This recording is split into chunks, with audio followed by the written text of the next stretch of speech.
Welcome to Nature Calls, Conversations from the Hudson Valley.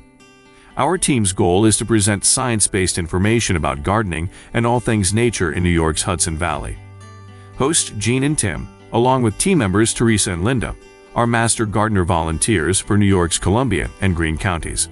So if you're interested in gardening or nature, or nuggets of information about what's happening outside your door, settle in. Enjoy the conversation. Whatever the season, we have something to say.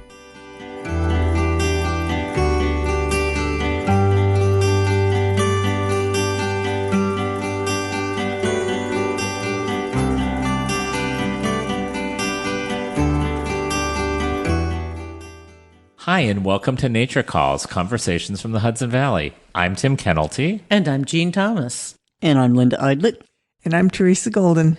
You heard that right. Today's another special event. The topic of hydrangeas is pretty big, and the whole team has opinions. So we're having a roundtable. All four of us members of the team are speaking up. Yep, and Teresa and Linda always add some class to the show when they join us. And also on this episode, Linda Levitt's back with Flower Power. She's going to talk about holiday plants. Not my favorite, but what do you think? Well, they're inevitable, so you may as well enjoy them. You know, there's a lot of things they say that about. I like Christmas cactuses. She's going to talk about those. Christmas cactuses are a very interesting thing, and there's all the confusion about Christmas cactus and Thanksgiving cactus and Easter cactus, so maybe she'll clear some of that up. Me. And poinsettias or poinsettias, or I don't know how you pronounce them, but she's going to talk about them, right? Yeah, that's going to be interesting. And then Amaryllis. I like Amaryllis. Amaryllis is wonderful. It's just all in the package. You just plump the bulb in and you water it and you get this gorgeous flower. Okay, now you've convinced me. And they're designing all different kinds of flowers. So I'm hoping that she's going to talk about what to do with them when they're finished. Because it's the big dilemma for everybody what to do with an Amaryllis bulb. All right, so even though I said I didn't like holiday plants, this sounds good. I'm going to listen. I hope so.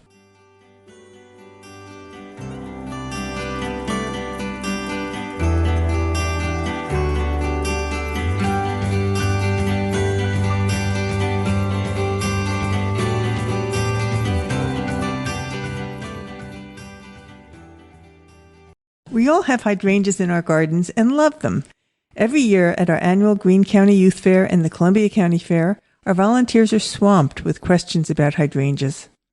So why don't we start with this? What do you think of when you think of a hydrangea? Well, I think of those amazing blue-covered shrubs dancing in the ocean breezes at the Cape. Yeah, me too. I picture also the grouping of huge white flowering shrubs at Claremont State Historic Site. I think they're popular at weddings, even though I haven't been to one recently. Trust us, they are. The cone-shaped flowers at a neighbor's house were an endless, fascinating mark of summer's passing with us. They were so exotic, and dried hydrangea flowers are pretty near indestructible. We all get the phone calls when we cover the MGV hotline. They start with, "Why won't my hydrangeas flower?" Or, "My hydrangea won't make blue flowers even though I buried a bunch of nails under them." So we all decided to take on the challenge. Here's everything we know about hydrangeas. I don't know about everything. But let's start with, how did they get their name and where did they come from? I'll start. The name is hydra, meaning water, angea, meaning containers. These are named for the shape of the seeds, which look like little water jugs. The seeds are so small it's hard to see this, but you can trust me, they're there. There's also the school of thought that the name refers to the idea that hydrangeas demand a lot of water. But that doesn't hold water, if you'll pardon the pun. They do prefer moist to dry soil, and most do prefer partial shade. There are about 75 species of hydrangeas, and they originate mostly from Asia. Japan in particular has specialized in growing many hydrangeas, especially paniculata and macrophylla types. And the anomaly among hydrangeas, the climbing hydrangeas. For Tim and his love of all things native, the two species native to North America are the oak leaf quercifolia and the smooth arborescens hydrangeas. There are 4 main types of hydrangeas and a couple other outliers. Let's go down the list. The most commonly grown species is the macrophylla, which means big leaf. It's also called French hydrangea, which doesn't make sense since it's a native of Asia. This is the one we hear the most questions about. The reason is its hardiness and its need for evenly moist soil. Its flowers can either be the mophead or the lace cap types, depending on the variety. They also dislike extreme heat and dryness. Partial shade is often the safest place to grow these. Most big leaf hydrangeas are only hardy to zone 5, which can be a challenge to many of us in the cooler range. And even in zone 5, severe cold spells will kill the flower buds that are set on old wood.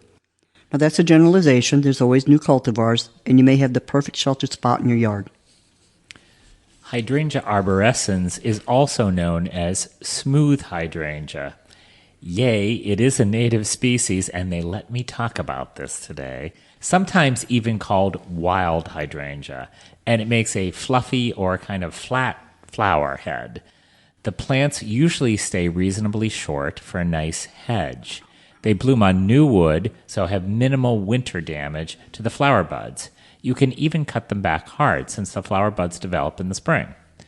They appreciate medium moist soil and a bit of shade to shelter them from the hot sun, and they're hardy, many of them, to zone 4 and some even to zone 3. The species is sometimes called Annabelle, and there is a cultivar series based on that name. That's really not a great pollinator flower. Mostly white, the hybridizers are pushing the envelopes into some with pink flowers. So you may see things like Haas Halo, that's the it plant this year, and Pinky Pollinator Ring, which is one of my favorites, covered with bees and butterflies. Next are the panicle hydrangeas. The name comes from the cone-shaped blooms clustered on the stems. These are the most cold hardy of all, some even to zone 3. They're natives of Asia and Russia. They have an upright form that allows them to be pruned into a tree form. Flowers usually start out white, then age into lime, pink, or red shades. Probably the best known is the PG hydrangea. It's often grown in tree form, gets up to 20 feet tall, and you usually see them in solitary splendor in the middle of somebody's lawn. Oh, and they smell good, too. The fourth group is the oak leaf hydrangea. These are the other native hydrangeas, Tim. As expected, the foliage is wonderfully similar to oak leaves, and they are the earliest to bloom. And the foliage has terrific fall color, and they stay a manageable size, from 4 to 8 feet in height. Oh, and certain cultivars have a particularly sweet aroma. The outliers are the somewhat rarer climbing hydrangea and the mountain hydrangea. The climbing hydrangea is a showstopper for sure. Its species name is Anomala, and it's definitely an anomaly, because it refuses to act like a shrub and needs something to climb up. This is not a plant to install casually, because it can grow up to 30 feet tall and can become a massive presence. It's in no hurry to begin blooming. I bought a very young one, and it took 7 years to bother to make a bloom. And while the flowers are wonderful big lace caps, the stems as they age develop beautiful, shaggy, textured reddish bark. Make sure you train them to take advantage of this feature. They are deciduous, but the leaves turn a glorious golden color before they drop off. There are apparently 2 closely related species with some confusion about how closely they are related. So you'll often find climbing hydrangeas marked Hydrangea anomala subspecies Petiolaris. Frankly, they're pretty much the same from the home gardener's point of view. However, the name Petiolaris brings to mind the petioles the plant uses to latch onto supports. These are pretty interesting too. So that brings us to the mountain hydrangea, or Hydrangea serrata. This is another of the Japanese natives, and it used to be classified as a big leaf type. The powers that be have now given them their own separate species name.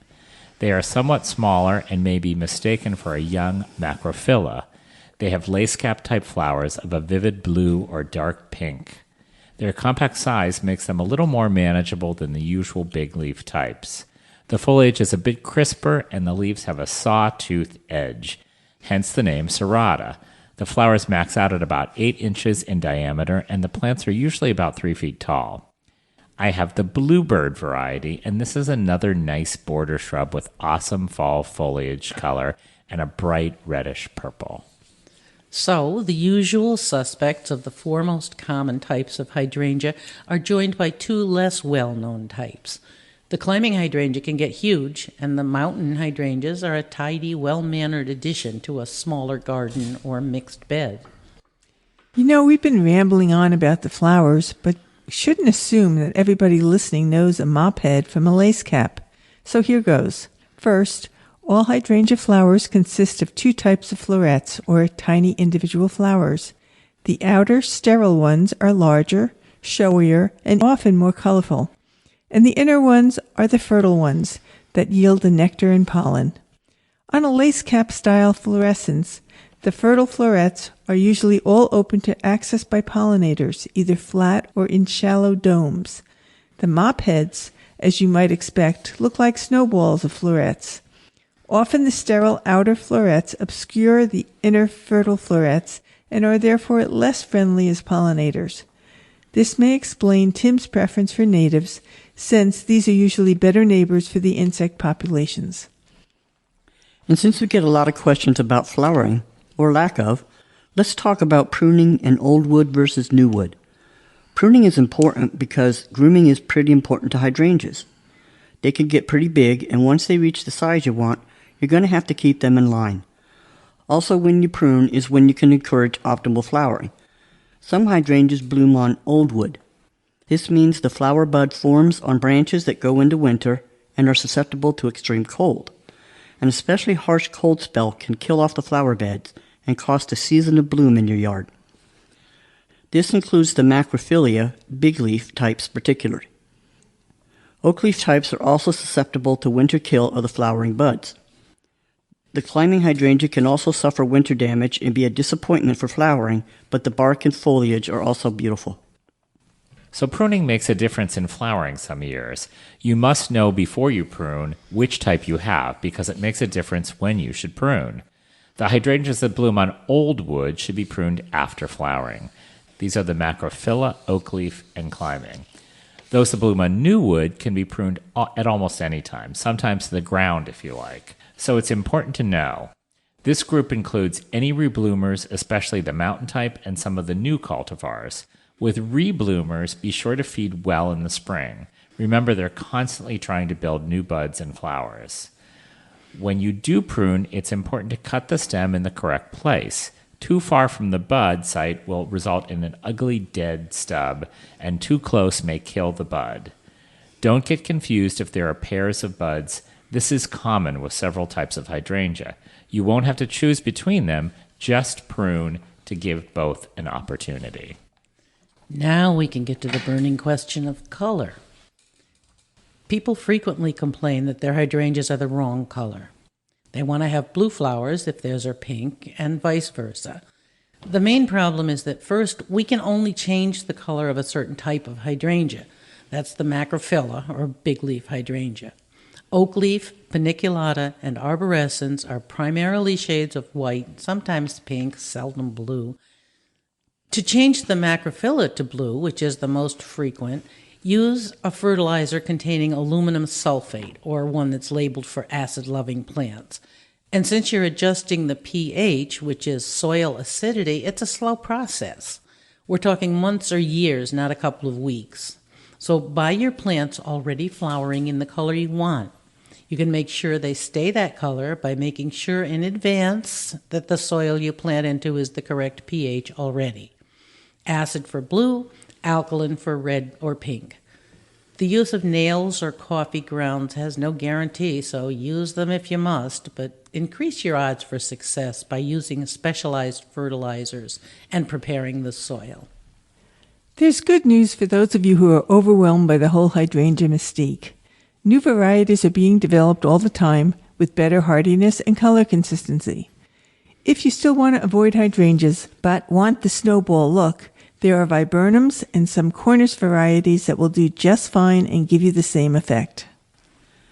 And if you don't want to wait for the climbing hydrangea to bloom, there's a false climbing hydrangea. It's called Schizophragma hydrangeoides, a native of the Himalayas in Japan. It will bloom earlier, at 3 years, so you can buy one that age, and it isn't fussy about soil pH.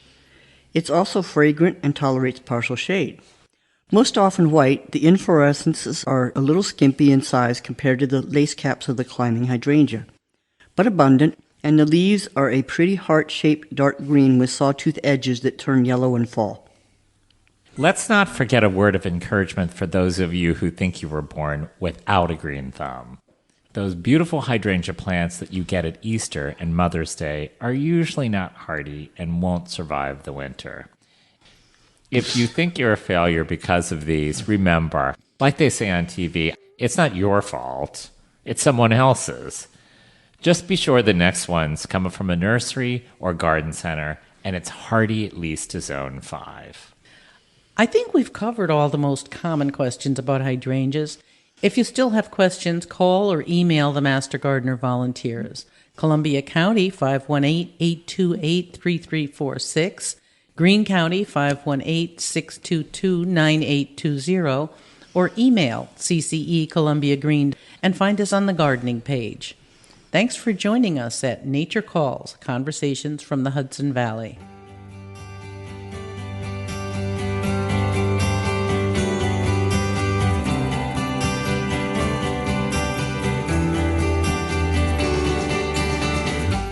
You're listening to Nature Calls, Conversations from the Hudson Valley.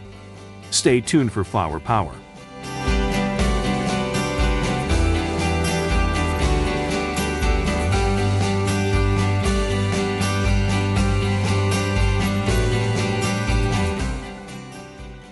Welcome to Flower Power, a regular feature of this podcast that will focus on all things flowers. I am Linda Levitt, a Master Gardener volunteer with the Cornell Cooperative Extension of Columbia and Greene counties in New York's Hudson Valley. Approximately once a month, we will cover different types of flowers, how to best select, plant, and care for each of the flowers featured. Well, now that we have moved indoors for the colder months of the year, I wanted to focus on flowers that will brighten our home during the holidays and beyond.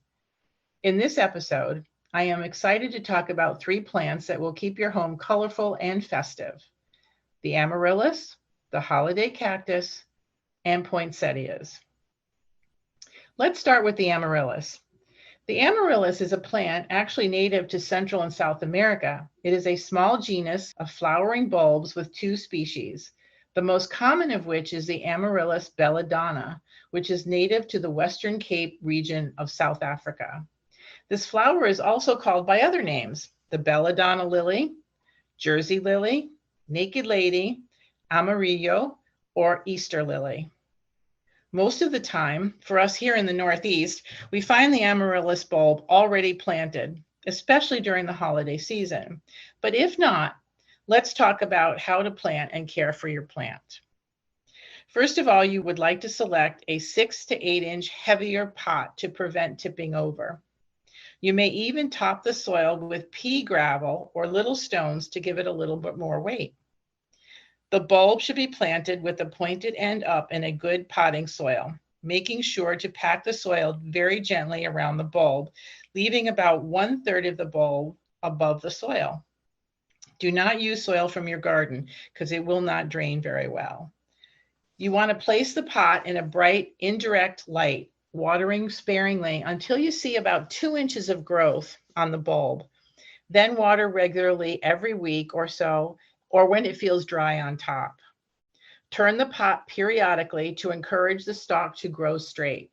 You can prolong the blooms by moving the plant out of direct sunlight. I'm sure you've asked this question when purchasing or receiving an amaryllis bulb as a gift. What do I do after the plant is done blooming? You can encourage the amaryllis to bloom again. And for more information on that, I encourage you to look at the Cornell Cooperative Extension website. We do have more information on exactly what to do with the amaryllis after it's been blooming.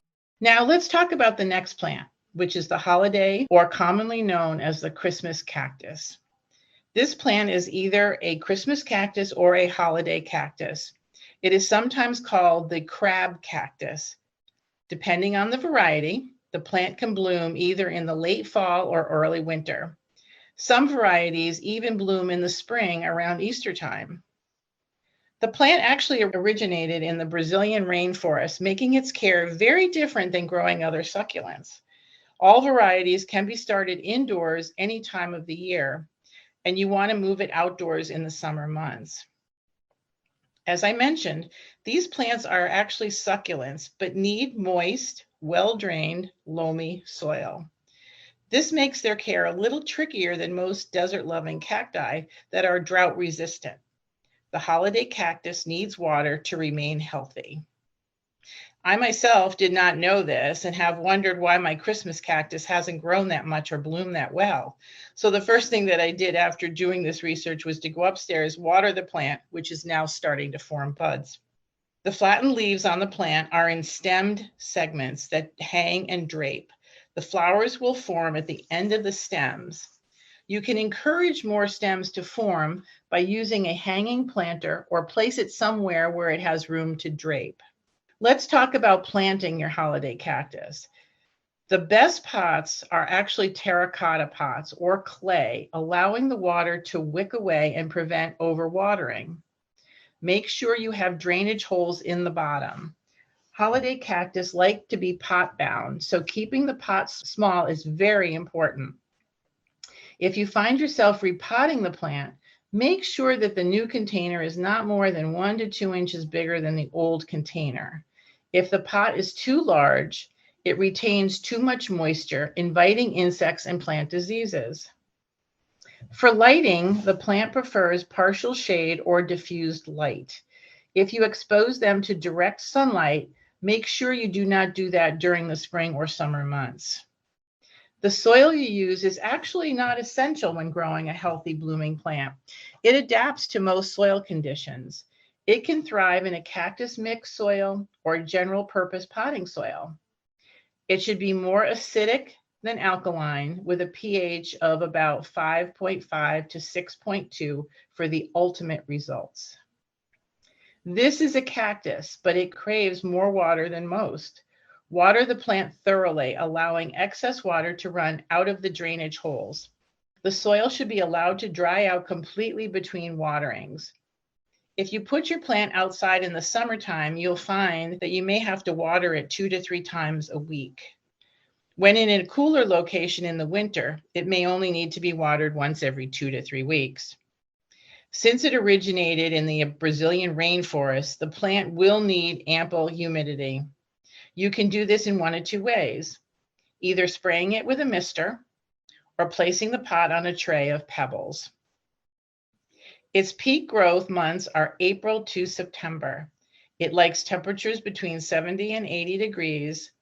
Once the buds are set, it requires low nighttime temperatures of about 55 to 65 degrees and at least 13 hours of darkness to form buds that will flower. The plant requires monthly liquid fertilizing at half strength during the early spring and summer. When blooming, stop feeding. When the plant has finished blooming, you can go ahead and resume feeding. You can prune a holiday cactus plant right after it blooms to encourage the plant to branch out and grow more distinctive stems. You can prune the plant by giving the stems a twist between 2 segments. You may also use a sharp sterilized knife or scissors. You can remove 1/3 of the plant per year, or more conservatively, trim off 1 to 2 segments per stem. Let's not waste the cuttings that you just removed from the plant. The stems are easy to propagate, and if you need more information on that, please visit our website for more information. And lastly, but certainly not least, let's talk about the poinsettia. For us here in the Northeast, the potted poinsettia plants appear in garden centers, grocery stores, and many other locations right before Thanksgiving. They are sold as an ornamental indoor plant. The plant actually is native to Mexico, Central America, and some varieties from South Africa. In warmer climates, you find these plants growing in moist, wooded ravines. They can grow as high as 10 feet tall and bloom year-round.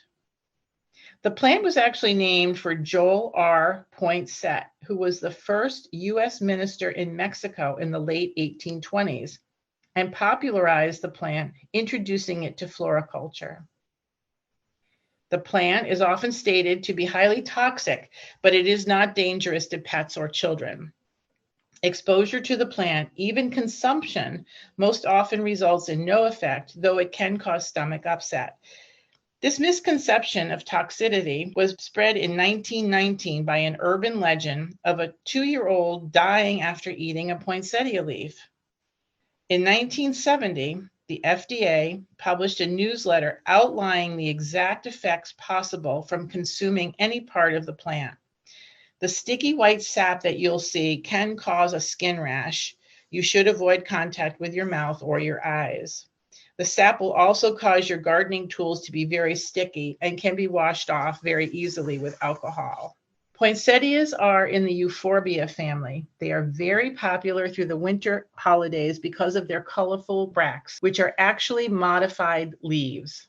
The bracts look like petals, but the actual flower is the yellow in the center. The bracts will attract insects to the flowers and will drop off after pollination. As you may already know, the poinsettia ranges in color from creamy white to pink to bright red. And some varieties may have marbled patterns of red or pink and white. There are some even bright orange poinsettias. Some varieties' bracts may even resemble rosebuds. You may visit our website for additional information on caring for your plant. I would like to thank you for listening today. The plants that we talked about today will certainly keep your inside gardens looking beautiful through the holidays. I hope you have enjoyed this episode of Flower Power. Thank you for listening.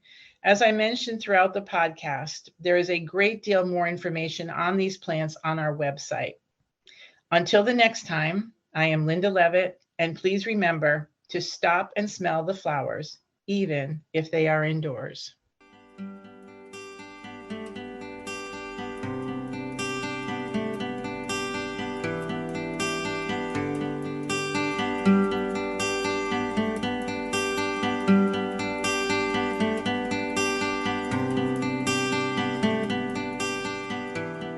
That concludes another episode of Nature Calls, Conversations from the Hudson Valley. We would like to thank Sandra Linnell and Devin Connolly from Cornell Cooperative Extension of Columbia and Greene Counties for production support. And a special thank you to our listeners for joining us on this episode of Nature Calls, Conversations from the Hudson Valley. You can find links to any of the topics mentioned in this episode at our website at ccecolumbiagreen.org. Comments and suggestions for future topics may be directed to us at columbiagreenmgv@cornell.edu or on the CCE Master Gardener Volunteers of Columbia and Greene Counties Facebook page. For more information about Cornell Cooperative Extension of Columbia and Greene Counties, visit our website at ccecolumbiagreen.org or visit us in Hudson or in Acra. Cornell Cooperative Extension provides equal programming and employment opportunities